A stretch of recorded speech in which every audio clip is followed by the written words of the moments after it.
everybody. I'm starting the show right on time today because we're already deep in conversation about this week's. We should have captured everything that we just said. Welcome to the Red Couch Theology Podcast. You are here and the train is already moving.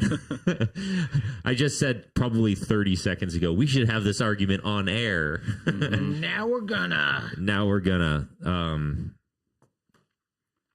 But on that note, we have a guest today. Hello, everyone. He's not really a guest. He hasn't even qualified as a guest. Yeah, I mean, I guess if they're on staff, are they guests? I don't know if... I'm not a mainstay on the podcast. Hey, you're going to be. Sean Switzer's in the house, and he brought the message on Sunday, and so he's joining us today to on short notice, answer. At least according to him. Yeah. It just wasn't on my calendar. Yeah. I knew that this would be a part of the process. The general process. So anyway, so because he wasn't super well prepared for this, we're going to ask him all the hard questions and really make sure this is super difficult. Usually there's some people on here that are super well prepared. No, we're just more comfortable. Where do I meet those people? Wait, you guys prepare other... I mean, no, not at all. The closest we come to preparing is Aaron making tea. Yeah. Yeah. Well, I prepare. He built the studio. I plug my laptop in. I push it. I get this little button thing going so I can make things happen on the screen. If you're looking for a you want like content? No, we don't prepare content. If you're looking for a produced podcast, we can recommend some to you. I also think that like you undersell it pretty significantly by the fact that you prepare an entire sermon in preparation. For sure. Like, I mean, that should count for something. Should count for something. Yeah. Should count. So, a lot of hours. Sean brought the message, closed out our community series, talked about community during our community series. It was awesome. What else did we talk about during community, just in case people missed that? What did I talk about? I don't even know. It's choking. So I tried to talk about this like movement of like community that was like there's an inward wrestling for the community itself to find unity, not uniformity. Mm-hmm. Yep, which he brought up again this week. Yeah. And then I also tried to find like the space for a community that doesn't enter into worship is just their social club, essentially, that's found its place. That was week 2. That was week 2, like this space for worship. And then week 3 was this space for being a community for the world around us. Outreach. Yeah. But then you brought this like other nuance, which I loved as like this track that I could follow all the way through, which was actually almost like you undersold it, I think, a little bit, because you kind of like said one thing and then he said, and even when you think you've done that thing, actually it's also something else. Yeah. Well, so what was that thing? I wanted to kind of to truly wrap up the series of the great things that you introduced as it relates to community, but it culminated on this question that you left us hanging with of what then do I do? What is mine to bring to this community? How can I be a stream flowing into this river? And what does that look like? Because for each of us, it's going to look differently. What talents do I have? What passions do I have? What skills do I have? What finances do I have or don't have? And all of those different things. And so it's going to look really different for each one of us. And as you engage that question of what is it going to look like for me, I think you absolutely have to answer the question of, well, what is it going to take then? Because there's going to be something that I have to give into that. And sometimes that's going to look and feel like a sacrifice. Because it's really easy to be focused on anything that I want. And my needs and my desires. And I think that actually speaks to our comfort or our desire for seeking uniformity. Because then that's everything that I want and everything that I need and everything that I agree with. But in community, that sacrifice is going to be a component that we have to think of. And then from there, and maybe I didn't really drive this point home as well as I would have liked to, but the sacrifice isn't really a sacrifice because of the incredible blessing that can stem from it. The work that God is doing in and through the community for others or for ourselves, the redemptive qualities of that as it's bringing heaven to earth and what that means and looks like in our life.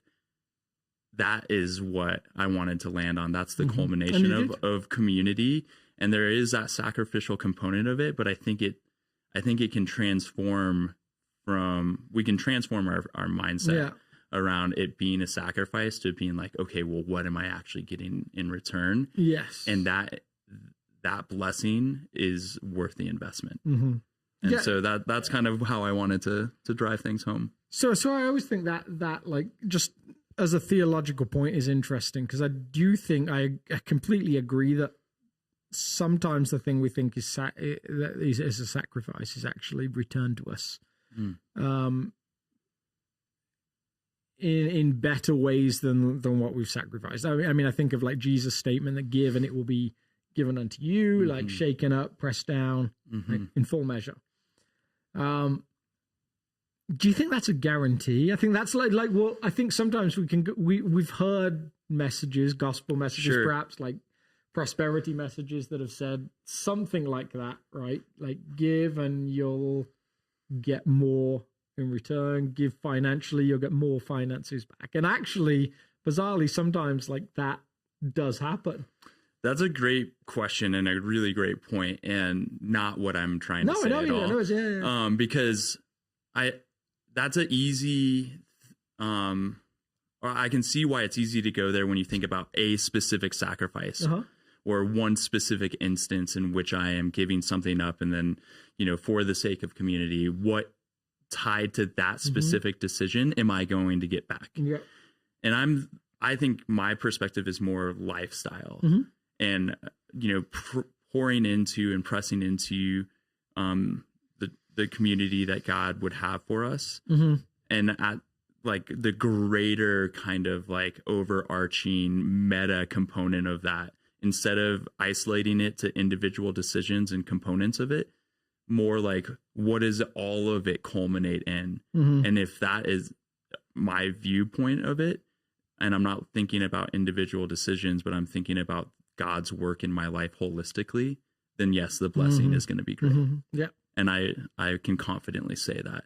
For each of the individual components of it, maybe you can't track those back or tie those back to a specific thing. It's not like you give money and you get money back. You give money, you gain the kingdom of God. It's not, like, so you give your time, you gain the kingdom of God. You give your energy, you gain the kingdom of God. It's like, so it's not a one-to-one, like the thing that I quote unquote sacrificed, I get that exact thing. It's not like a stock investment. Exactly. Well, actually, my stock investments always go down, but it's not like a thing where you like. You should change stock investments.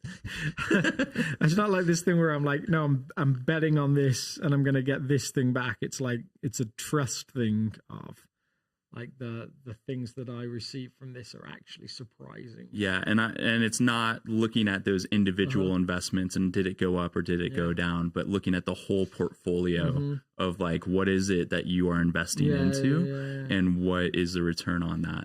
Reminds me of the pearl of great price concept, right? You're like, you sell everything you have to buy a field, but you gain the pearl of great price. Like, it's not necessarily the same thing, but it's all over the New Testament. It's all over the teachings of Jesus. It's the Beatitudes. Blessed. Like they are blessed, even though they're in a poor state or whatever it might be. So that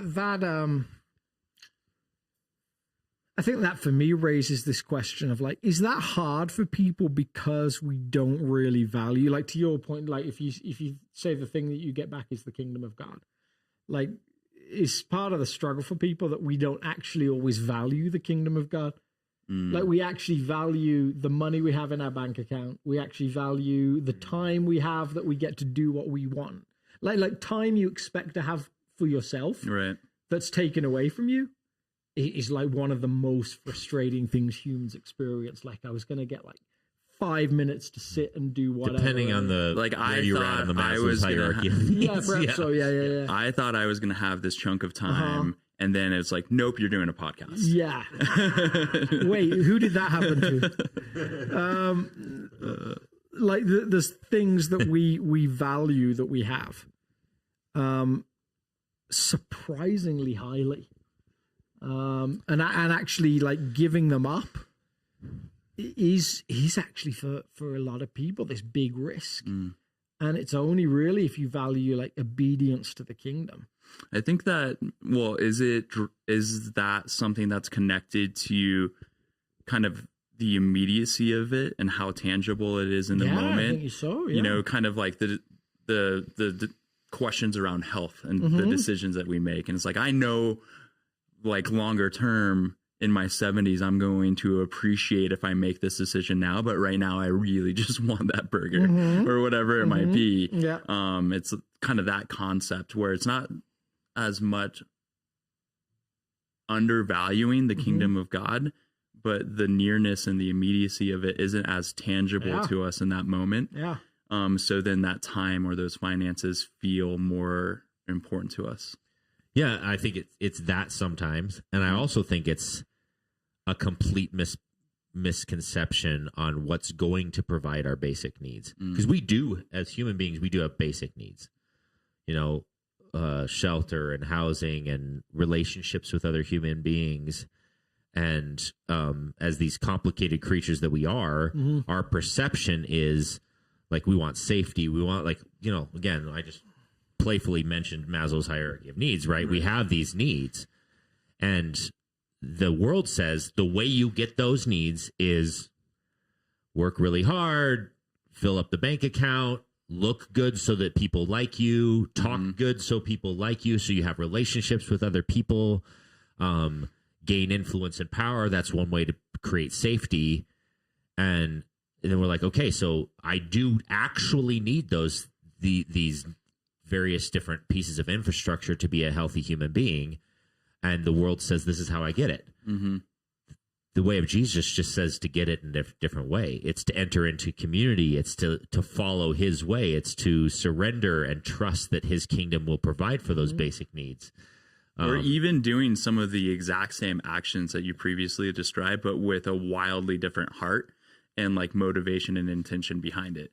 Because then, you know, some of those same things like we will be getting from community or will need or pursue, but then it's just like, are we over indexing on like the importance of it in our lives and what we need it for versus like, just like, okay, I have these things and I'm grateful for them, but what takes priority for me is this community and these relationships and God's work in his kingdom here on earth. Yeah. And yes, I have a home and I do work and I do those things, but like that is just, where do our priorities lie, I guess. Yeah. You were umming as if you had a comment, or no? I didn't know. It was an of agreement. Of agreement. Yeah. So now you went to the book of Ruth to illustrate this and to give an example of what it looks like to sacrifice pretty significantly. Yeah. And you drew out a couple different characters. And then it also is a beautiful story that talks about that sort of like whiplash of God's goodness that happens when you sacrifice. So unpack that a little bit. Yeah. Well, so it was really fascinating to study Ruth and at a depth that I hadn't previously before. Like I knew the story and it's what brought me to the book of Ruth. It's where I was like, okay, how can I, you know, draw on or pull on this thread of like, I understand that there's sacrifice, but there's so much greater blessing associated with it. Oh, Ruth and Naomi and Boaz and the sacrifice. So that was great. And I think that their story and that narrative kind of like shows the sacrifice of Ruth. I mean, it would have been so easy for her to take Naomi's advice and go back to her homeland and to, you know, what family, what community did she have there? What would have been able to support her through these obviously difficult situation that she was in? I mean, she had lost her husband too. Yeah. And so like, let's not just like have that be set aside so quickly. Like the humanity of it really started to like sit with me. Yeah. For Naomi and for Ruth, but she made that sacrifice, but then what came from it? And then we see Boaz and his generosity and even some of the sacrifices that he is putting forth for the sake of the community to care for members of his community. Yes. But then what stems from that? And then you see this conclusion at the end of like this redeeming story for both Naomi and for Ruth, and the community saying Naomi has a son, and it's not her son, but it illustrates the redemption that came from all of these different decisions of people taking care of each other and putting the community or someone else before them, and what would have been easy or maybe even better for them in the moment kind of culminates in that. Yeah. And then we see the birth of Ruth and Boaz's son being Obed. Yeah. And the weighty implications that has longer stream. Like when you go to Matthew and you read the Matthew's genealogy of Jesus, what does he do differently than all of the other genealogies that we would have read from a Jewish author in that time and culture? He throws in some women. Ruth's name is in there. Yeah. And, it's being like, that is like, whoa, what is going on here? And I think that actually speaks even to the further redemption and the blessing and kind of tying, that the story of Ruth into the overarching biblical narrative of Ruth's a fascinating story for many reasons. Like someone said once, if you read the first paragraph and last paragraph, you'd think it would be called the Book of Naomi, because it's like she's the one it seems to be centered around. But it's a compelling story with no antagonist.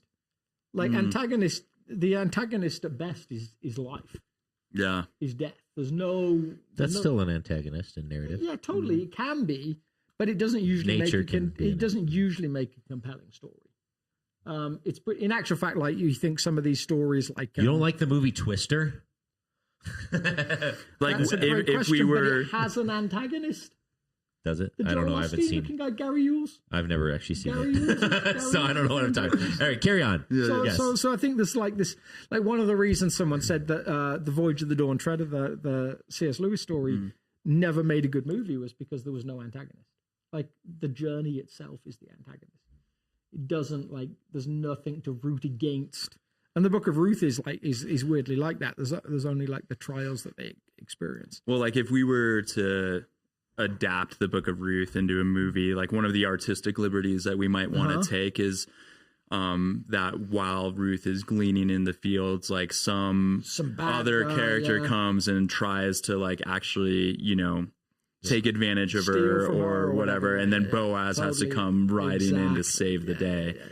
Or the guy that's first in line could decide, no, I'm going to be the redeemer and I'm a real jerk, etc., etc., etc. Like I would also argue that the antagonist is outside of this book, but it's in the biblical narrative. Yeah, because of the way Ruth is positioned in the canon very specifically to have an antagonist, which is the people of Israel. Because like you have Ruth's at the end of the time of Judges, and so it's like complete mayhem. What was it that your people of God professor said? Yeah, like the end of the book of Judges, you have like anarchy. Yeah. And everything is bad. They're all killing each other. Chapters 19 through 21 are literally the worst passages in the Bible. Yes. And then you get the story of Ruth and of Boaz, frankly, of faith, like this Boaz representing sort of the faithful remnant who's still following Torah, by allowing for the gleaning, by following Torah protocols around kinsman redeemer. And so like the antagonist is all of Israel, and the protagonists are these characters. And ironically, this Moabite woman, this foreigner woman who shouldn't have a clue how to engage with the things of God, but totally kills it when it comes to engaging with the things of God. And so in that sense, there's like a meta antagonist, which is this contrast between Israel and Israel's behavior and the remnant concept. So, it's interesting. Meta antagonists don't usually show up in movies, do they? They're like usually, well, if they do, it's a really profound movie. And that's why movies are really bad in modern culture. That's because we don't have the mental complexity to think through the actual potential of literature. Yeah, I think you might be right. Maybe. I don't know. I don't agree. I think I need to contemplate that a little more. I don't think I agree with you. I just don't think you like movies. But modern that's movies a whole are the nother worst. podcast. fight. Yeah. But I loved your use of that book, and it is one where all of the characters bring sacrifice of some kind to the story. Yeah. And within that find this pathway forward to a preferred feature that was out of reach before. Like you could say of Ruth, as you could say of the other women listed in Matthew's genealogy, is Tamar. There is no story without them. Yeah. Like the story of Jesus is not possible without them. Exactly. And even, Ruth's story is much more positive than some of these other women that are mentioned in Matthew. Tamar and Bathsheba. It's like maybe like in the moment, like it still felt really difficult. Like they didn't see or feel the end, the ending of that redemptive process. Totally. But we see it played out in Matthew and in the lineage of Jesus, and there is that blessing, and it is a part of a greater story. And I think that was what I was trying to draw on earlier when we were talking about like the this for that, like transactional, like do I get repaid? No, it might be way outside of you. And I'm going to trust my sacrifice. But God will redeem. That's good. It's beautiful. And so I think that's... I'd love to have been there with Matthew as someone who loves literature when he's writing that genealogy, and he has this moment where he's like, oh, you know what I'm going to do here? Yeah. Like, this is going to be amazing. This is going to mess with all the guys. Well, and so... whose mother was... what? Well, and we kind of gloss over it in this time in this culture, but like then it was like... Shocking. What did you just do? Yeah, like that is not okay. Man. So, like, when it's all said and done, essentially what you're trying to communicate is it's like it's never a bad idea to bank on an investment in God's way and God's plan. Like, I think I concluded it's always going to kind of. Is it really a sacrifice? Yeah. No, I wouldn't actually even call it that. Yes. Yeah. It is that investment. It is participating in God's work in our story. And when we have that approach to it, then the question of what then do I do? What then is mine to do? Like we can lean into that so much harder, and we can really be thoughtful and intentional and obedient to that. And then you concluded with the song "Make Room," like I will make room for you. Like. So that's what I wanted to drive to is that like that mindset underpins it so that we can then engage with it in really meaningful and effective ways. But I think even in ways you don't get to see, maybe you do something for the kingdom, which is you haven't seen the outworking of it yet. You use those illustration of those women that don't, and even that the whole of Hebrews chapter 11 really is centered around that idea of like, they did this not yet seeing the promise. Yeah. Like there's a way to plant the seeds, but you're not necessarily going to see the harvest.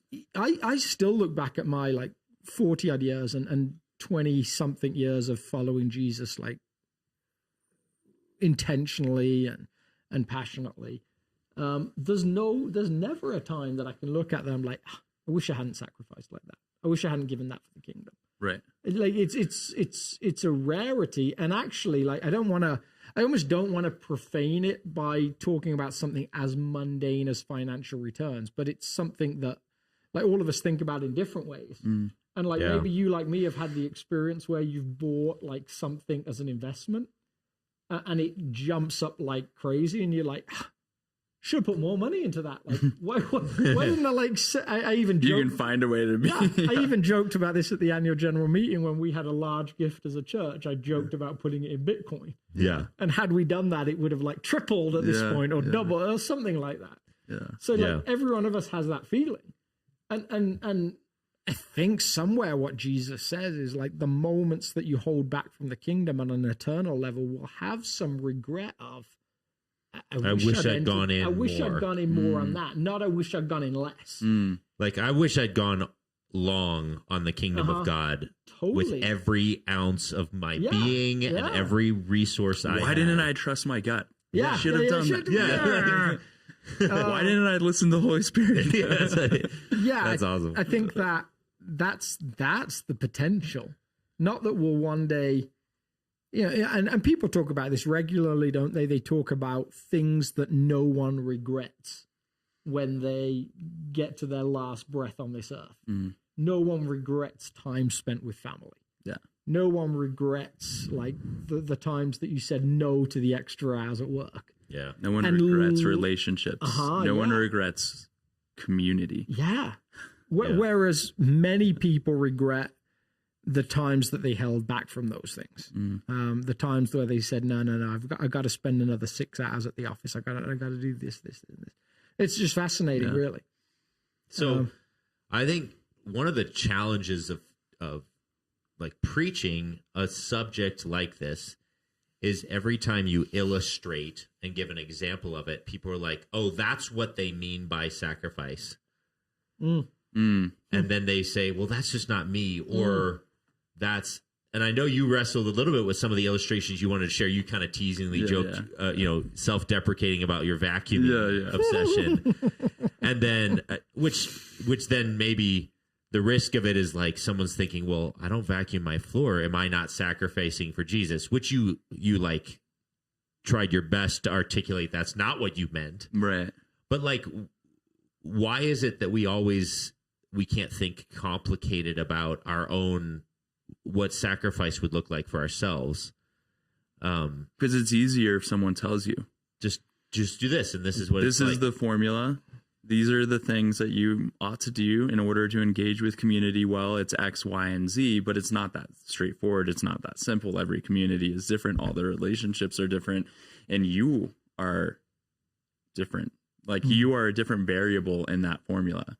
So then you do have to sit down and be like, okay, well, what is mine to do? What do I bring to the table? Yeah. You had mentioned, in kind of your pre-sermon, like we want 100% of individuals to be involved in this because if we don't have that as a goal, we would be saying, well, you don't have anything to bring to this. Yeah. And that's just simply not true. Yeah. Right. And so that means that we have to intentionally engage with, okay, well, what do I bring to the table? What am I passionate about? Or what do I have that I can give? And what am I going to do with it? And I can't tell you that. No, Alex can't tell you that. No preacher, we can have conversations, we can wrestle with it. There's guidance there. Yeah. But and sometimes I think actually the thing that you might be led to, I actually think I can think of a distinct time for me where my sacrifice for the kingdom was giving up something I enjoyed to invest more time in, and I'm talking about something I enjoyed in terms of serving, to invest more time in something that I was actually probably more called to. So I was volunteering. I was volunteering with our youth ministry when I was probably 19, 20 years old. I was also playing in the worship team. This is a big church, like maybe 2,000 people. And I loved drumming for the teams. I loved just that involvement.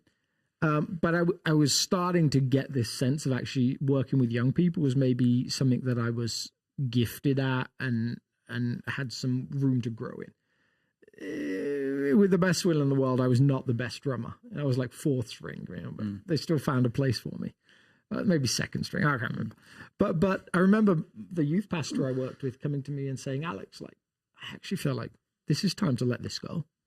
Like it's been like a great season to be able to do those things. But I actually feel like you have a distinct calling in this area. My encouragement to you is just ask God, like, what is it that you can do with your whole heart? That and I ended up becoming a youth pastor and spending years in youth ministry, like just really rich times in my life that would never have been true of me playing drums in a church, as much as that might be someone else's youth ministry. But it was a sacrifice. So you're actually saying that the sacrifice you made was to stop doing something. It was. Ironically. So, gosh, that's like really complicated. Yeah. Like it isn't a formula. So even your kind of conclusion, your challenge there at the end was to do a lot of hard work of like figuring out how's God gifted me, what's the wiring, what's His voice in my life, like obeying this sermon, quote unquote, obeying the sermon is not like a 1-for-1. Oh, just start vacuuming more. How do they start that process? Do you have any tips or tricks on how they could start discerning what it looks like for them uniquely to go all in and invest in the kingdom? Well, before answering that question, as I think about it, I would also just make the quick point that like it also is kind of ever changing. It's not this static thing either. You're not still a youth pastor. You're not still a youth pastor. Not still a youth pastor. Or, even though sometimes I would show us. I served with youth ever since I graduated out of it. I just like never left youth ministry. But like the way that I am engaged with it now is wildly different than 5 years ago. And that's not saying that 5 years ago I wasn't engaging with it in the right ways. It's not like I had missed my calling to be, working with youth full time. It's just that is where I am now. Does that make sense? And sometimes that season of like what fits. I think I've told this story before with maybe on this podcast. I can't remember, but I had a friend back in England who had left youth min and become a lead pastor. And he was actually actively trying to work his way back into youth min. And they had this guy come from France, was a very prophetic speaker, spoke kind of English, but with a deep accent. And Mike said he came up to him at one point and he handed him a jacket. And Mike's a big guy and he said, like, put the jacket on. And Mike was like, hey, it's not my jacket. And like, he's like, no, put the jacket on. And Mike's like, it's not my jacket. And then finally, like thinking the guy just doesn't understand him, he actually tries to put it on. It's way too small for him. And he says, see, it's not my jacket. And the man turns around and suddenly like the accent disappears or like the broken English disappears. He's like, looks at me, he's like, and God says, why do you try and put on the thing that doesn't fit you anymore? Which is just like, he doesn't know any other story, but this is just God speaking as God speaks. Neither of them are bad things. It's just listening to what the Spirit has. So that speaks to the question that you asked then originally of like, how do you engage with that? And I think that like you have to have like an intentional, you have to create a space for that. You have to engage with it. And, just begin the process of saying, like asking the question, like, what is mine to do? What do you have for me? And when you do that and you ask those questions, then you begin to have the thoughts of like the Spirit kind of like pressing you towards certain things, and or people speaking into your lives. All of a sudden they're like, you should be doing this. So I think my slight pushback, I say that in these terms, just because I don't think I think we're really saying the same thing, is actually like there's almost like a lightheartedness to it and a freedom to it, right? So when I started playing drums in a worship team, I'd been drumming since I was 16. I loved playing in bands. I loved drumming. And so one day they needed an extra drummer, and someone just said to me, "Oh, have you thought about drumming?" And I was like, I hadn't, but I can. So I just jumped into it on a whim. It was like this place where I saw the need of the church and my skills and gifting collide with each other. And it was like, I'm just going to jump in and see what happens.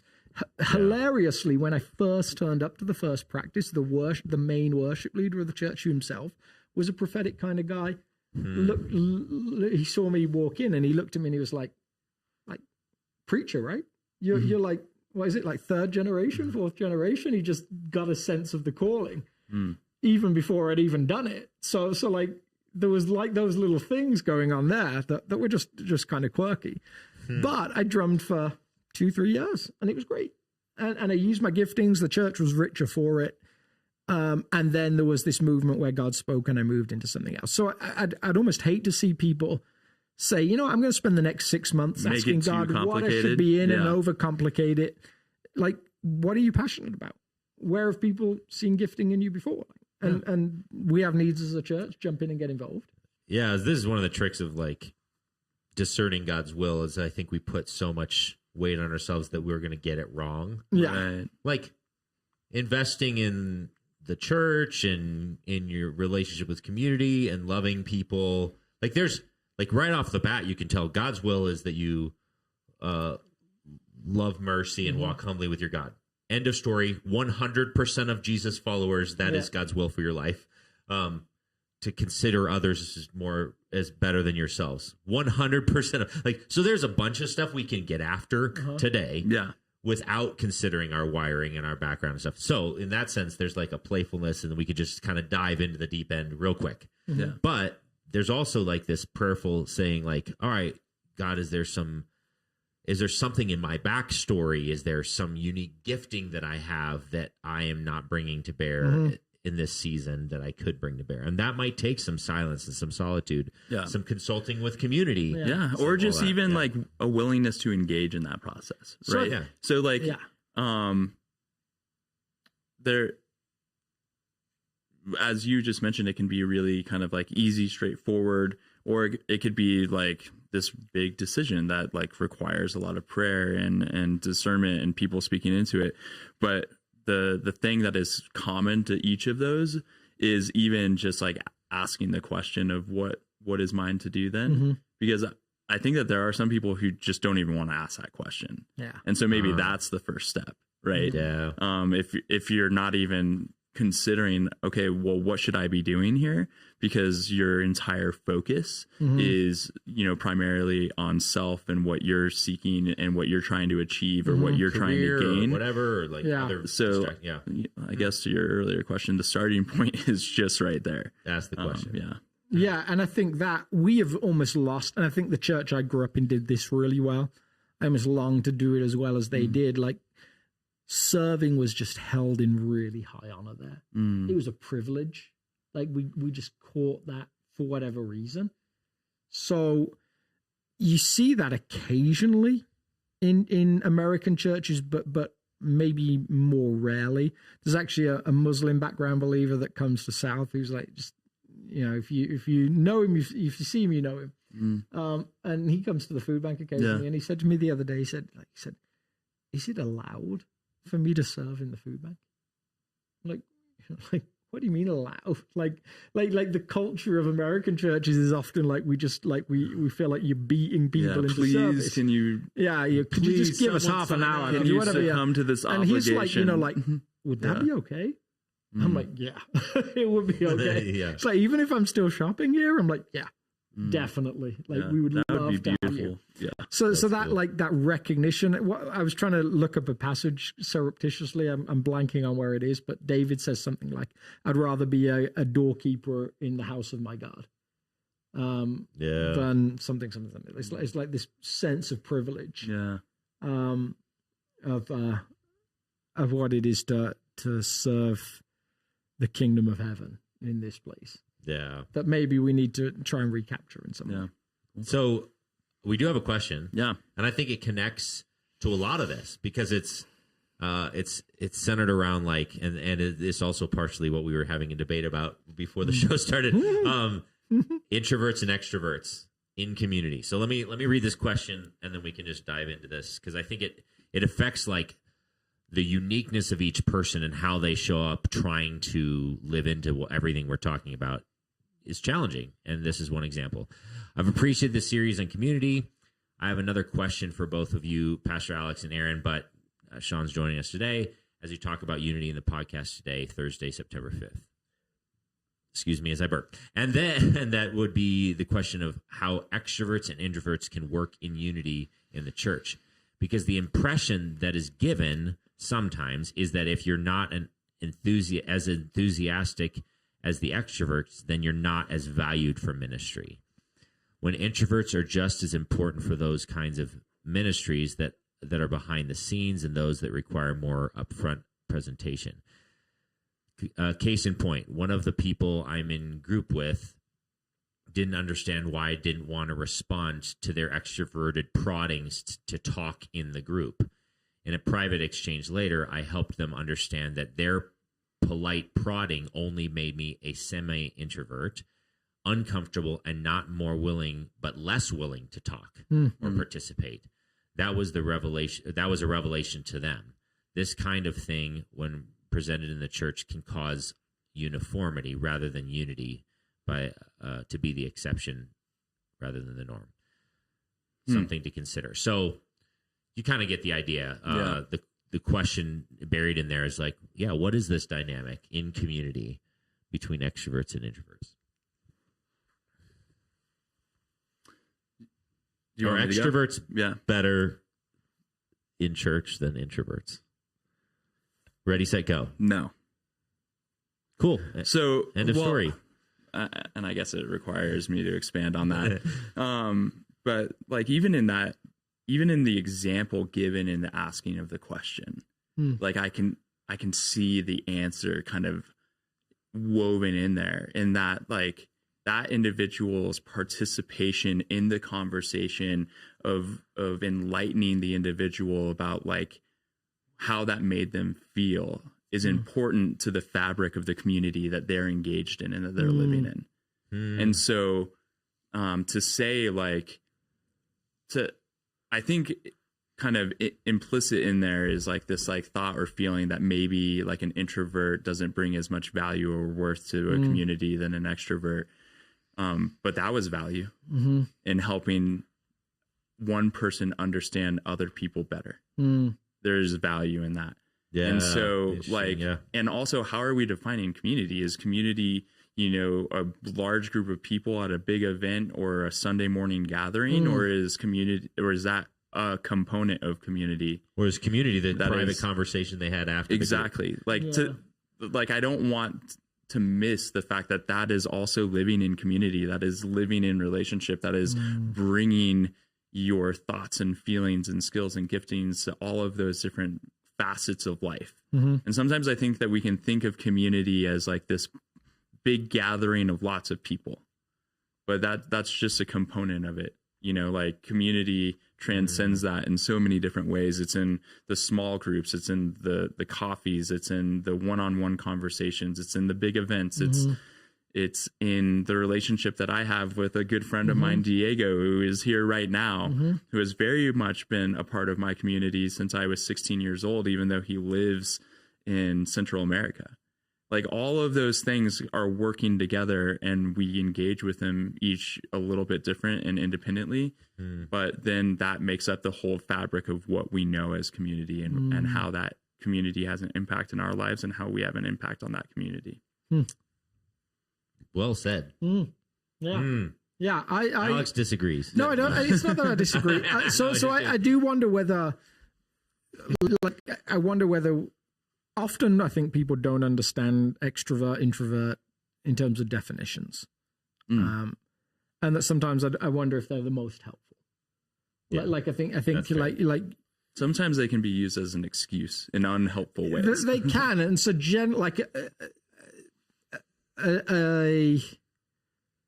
an accurate definition of extrovert, introvert would include at least some recognition that it's about energy and where it comes from. Extroverts get energy right from people, and introverts lose energy when they're with people. Yeah. So they get energy when they're alone, and so that's going to definitely affect how you enter into a group setting, like how you feel about the foyer time on Sunday morning. Yeah. I see a few of us that just bounce around the foyer, like Tigger, very happily. Maybe me included in that. And then maybe mostly me. He's the lead Tigger. He's first chair Tigger. And then you got other people that will try and avoid it because it's an energy suck for them, which again, you can't control those things. That's who you are. And then there's the terms that we might use, like outgoing versus, I'm very outgoing, so I can't even remember what the antonym is. Like what's the other term you would use? Outgoing versus not outgoing. Not going. That doesn't feel right. Unoutgoing. It doesn't even have a term. It's marginalized. Yeah. So maybe like reserved is a good term. And those are different.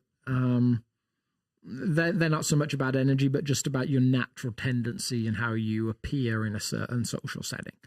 And so I do think we do tend to value people in church that seem to be more outgoing, seem to find it easier to connect with people. at the same time, like some of the most gifted people I've known in my life have been deep introverts. Have been people that are very much like they find their energy internally. They come across as particularly shy in group settings, and yet there's a profound relationship with Jesus that is used in incredible ways. When they make the sacrifice of engaging with a community because they feel like that is what God has called them to do. One of the best preachers I've ever known in my life, Scottish guy called Jay, who's still back in England. He's probably about 60 now. Is he watching this? Probably not. Yeah. But deep introvert, like almost painfully shy when you talk to him, until you kind of get to know him, and then he kind of like opens up a little bit. But when he steps on a platform or behind a pulpit, oh my goodness, like the authority of Jesus that comes out of him is just incredible. I think it's also a question, or perhaps I'll pose this question: is it about how we perceive what is community, or like how do we define it? Yeah, and are we defining it by some of those kind of people who are more extroverted or outward, or are they just a piece of the community? Yeah, I'm looking at your watch. Like there's like the numbers in the hands, the things that stand out, the things that everyone sees. But then there's like the internal workings and the gears that make your watch work. And if they're not there, then your watch doesn't tell time as yours doesn't. As it doesn't, yeah. And so we need all of those components. And maybe if your watch is too extroverted, it's easy to define community or your place in it by the people that we see bouncing around or engaging with people. But it's not going to work without all of it. And so that's the point that I think I was trying to make about introverts versus extroverts, is like, let's not misalign our view of what community is with only one type of person. So and it's interesting to me, like so people would watch me move around the foyer and assume that I've always done that and that I always want to do that. Actually, the thing that gets me most excited to get like around the foyer and greet as many people as possible is that I've seen Jesus use it in beautiful ways to bring people into community, to provide a connection for them. Like the drive behind it is not, I always want to do that. It's not natural, but you understand. Yeah, it's like it may be more natural for me than others, but there are times when I'd happily just sit in my office or build a green room and hang out in there and just, not engage with anyone. Yeah. But I recognize there's this opportunity to greet people, to make them feel known, to invite them into a community space. With that example too, I am way more like relational. Like I would love, even at a party or whatnot, just to like have one conversation with one or two people the entire time instead of bouncing around and stuff like that.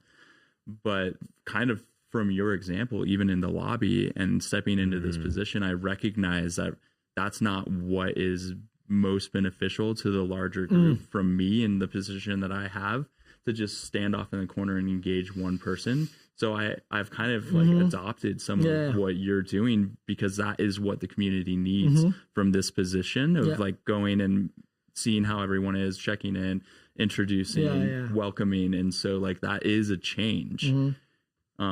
That's not natural, but like is what the community needs. But there's also times where I would say personally, I feel like, especially the way that churches like South tend to pray in England, that's a deep sacrifice for me every time I do it. Like that static, still listening to others who are praying, not engaging personally.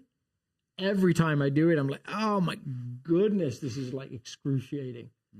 But I still instead of everyone praying simultaneously. I just grew up in a culture where we just all prayed at the same time, and you moved around, and it was but so like there's ways I get to enter into the community. I've always wondered how extroverts feel about sitting still in a sermon, listening to a monologue. Like whether that, I don't get to do that very often now, but so that comes to what you were saying before the show started, that you were talking a little bit about how I think we actually talk more often about introverts reining themselves in and doing extroverts reining themselves in and doing introverted spiritual practices. Most of our spiritual practices are designed to help extroverts stop being extroverts for a moment and engage in something that's more internal, that's still or more still, that's solo. Yeah. Than it is, I think, anyway. Now, what I would agree with in terms of the question is, I do think at the same time, most of our ways of being community push towards the other direction. So we kind of have like both. When we talk to people about spiritual practices, we're like, be by yourself, be still, be quiet, all those different things. When we talk about gathering, we're like, be together, be loud, be joyful. So maybe there's some balance there. Yeah. And actually, isn't that the point of community? It's that one of the points of community is that you don't get what you want and you don't get to be who you are. Mm-hmm. Yeah. So if the perception is, and this is one of the weaknesses of spiritual gift assessments / personality assessments, is if we use those as a weapon to basically justify our behavior, or our actions or our preferences, we just say like, okay, well, I'm just an introvert. That's just not a thing I do. Mm-hmm. Well, obviously, I don't think that this person's saying that either because they're in the group. Yeah. So that's not at all what they're saying. But if that is the sentiment of like, well, I just figured out, I took an assessment, I figured out I'm an introvert, I will never engage in large group settings again. Uh-oh. Yeah. That's not the way of Jesus works. And vice versa. If you're, I took an assessment, I'm an extrovert, I don't ever have to do solitude again. I just will be with people forever. Whoa, wait a minute. Like, that's not how the way of Jesus works. Real community is actually when it's the clash between multiple personalities. Like you even brought it up, like, if there isn't tension and if there isn't even to some extent some disagreement, it is not community. It's uniformity. And so like the tension between the introvert and the extrovert is the point. So I think one of the things that the person asking the question and people that feel a similar tension might be able to ask practically is this: do I feel that God's call for me right now is to serve in ways that require me to sit in an extrovert place and recognize that I'll come out of it feeling depleted energy profile wise, even though perhaps like that sense of like happy tired or happy empty, or where you're like, I served, I gave of myself, but now I need to go and sit in a space by myself and recover. And read a book or whatever, is that the call? Or is my call right now, or the call of Jesus right now for me to find a space that more suits my energy profile? Like the joke has always been for the years, like the tech team, right, is the space for introverts. Like, you don't have to talk to anyone, you kind of... And you can still serve. Yeah, and you can still serve. Like prayer teams are quite often that way as well. Like for most of the service, you're praying over a service, you're by yourself, and then you get to engage, but you engage in a specific way. More of a one-on-one, one-on-one. So I think there are spaces to serve. Sometimes that sacrifice of your preference is a beautiful thing. As I mentioned, my friend, like I've known some brilliant introvert preachers and some awful extrovert preachers. There's not a particular gifting that leads you to a good space. I've known some brilliant introvert elders, and there's probably been, although we've been lucky with or blessed with elders here, there's probably been some awful extrovert elders in different contexts. Whatever it is, we've got introverts on staff that are very gifted. We've had extroverts in the past that haven't had a fit here and have moved on. So I think there's that question of right now, God, are you calling me to use my energy in an extroverted setting, knowing as an introvert I'll come out needing to restore that energy, and I'm going to trust you to help me do that?